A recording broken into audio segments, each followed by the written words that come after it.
একদম দরজায় ঠকঠক করছে কিন্তু কোরবানির ঈদ। আর আমরা জীবিকার তাগিদে অনেকেই শহরে এসেছি, কাজের প্রয়োজনে শহরে থাকছি, কিন্তু ঈদে নারীর টানে আমরা সবাই বাড়িতে যাব। আর সাম্প্রতিক সময়ে বাড়িতে যাবার জনপ্রিয় যানবাহনগুলোর মধ্যে কিন্তু মোটরসাইকেল বেশ গুরুত্বপূর্ণ ভূমিকা পালন করছে। ঈদে আপনি যদি মোটরসাইকেল নিয়ে আপনার প্রিয়জনের সাথে বাড়িতে ঈদ করতে যেতে চান, সেক্ষেত্রে আপনার কিন্তু কিছু পূর্ব প্রস্তুতির দরকার রয়েছে। সো আজকের এই ভিডিওর মধ্যে আমরা এই পূর্ব প্রস্তুতিগুলো নিয়ে আলোচনা করব। বরাবরের মতোই আপনি দেখছেন কিউরিয়াস বাইকার। পূর্ব প্রস্তুতিগুলোর মধ্যে কিছু আছে যেদিন আপনি রাইড করবেন সেই দিন এবং রাইড শুরু করার আগে। সো যেদিন রাইড শুরু করছেন সেই দিন প্রথম যে কাজটা আপনাকে করতে হবে সেটা হচ্ছে সৃষ্টিকর্তার নামে রাইডটা শুরু করতে হবে। কিছু দোয়া রয়েছে যানবাহনে চড়া, সেই দোয়াগুলো আপনি পড়ে নিতে পারেন। সেই সাথে কিছু দরুদও রয়েছে যেগুলো মোটরসাইকেল চালানোর সময় পড়তে পারেন আপনি।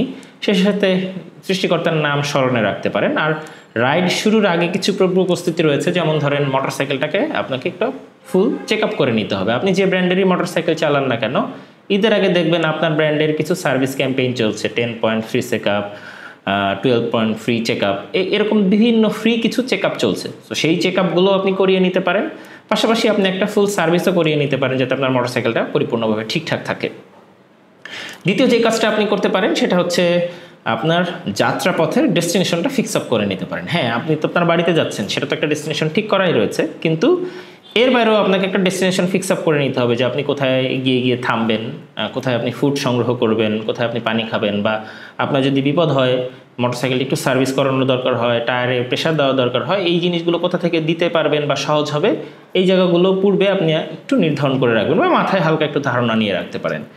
তৃতীয় যেই কাজটা করবেন সেটা, এখন যেহেতু কোরবানির ঈদ, সো রাস্তার ধারে গরুর হাট হবে, রাস্তার মধ্যে গরুর আবর্জনা পড়ে থাকবে, বিভিন্ন রকম জিনিসপত্র রাস্তার মধ্যে থাকতে পারে। সো এই সময় আপনাকে মোটরসাইকেলের গতিটা একটু নিয়ন্ত্রিত মাত্রায় চালাতে হবে এবং স্বাভাবিক সময়ের চাইতে একটু বেশি সতর্ক থাকতে হবে, কারণ গরুর গোবর কিন্তু খুব পিচ্ছিল। সো আল্লাহ না করুক যদি গরুর গোবরের উপরে আপনার চাকা উঠে যায় এবং ওই সময় আপনাকে ব্রেক করতে হয়, তাহলে একটা দুর্ঘটনা ঘটে যেতেও পারে।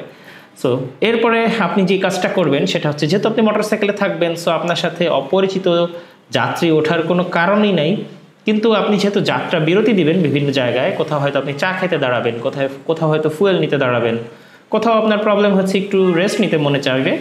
সো এই সব জায়গাগুলো দাঁড়ালে কখনোই অপরিচিত মানুষের সাথে গল্পে যুক্ত হবেন না এবং তাদের দেওয়া কোনো কিছু খাবেনও না। শেষে যে কাজটা করতে পারেন সেটা হচ্ছে, আপনি যে ডেস্টিনেশনগুলো ফিক্স আপ করেছেন সেই ডেস্টিনেশনগুলো এইরকম হতে হবে যে যেখানে অনেক বেশি পরিমাণে মানুষের চলাচল আছে। যেমন ধরেন ফুয়েল পাম্পে আপনি একটা ডেস্টিনেশন ফিক্স আপ করতে পারেন, অথবা আপনি একটা বাজারে আপনার ডেস্টিনেশন ফিক্স আপ করতে পারেন। খালি জায়গা, যেহেতু ঈদের সময় একটু ঝামেলা থাকে, সো খালি জায়গা রয়েছে বা আপনার অপরিচিত জায়গা, এরকম কোনো জায়গায় আপনি ডেস্টিনেশন ফিক্স আপ করবেন না। যাই হোক, এই টিপসগুলোর বাইরেও যদি আপনার মাথায় কোনো টিপস থেকে থাকে সেটা আমাদেরকে জানিয়ে দিন, আমরা ফলো করার চেষ্টা করব। আর বাইক সম্পর্কিত এরকম আরও ইনফরমেটিভ তথ্য পেতে এই পেজটা ফলো দিয়ে রাখতে পারেন, সে সাথে ভিজিট করে ফেলতে পারেন curiousebiker.com।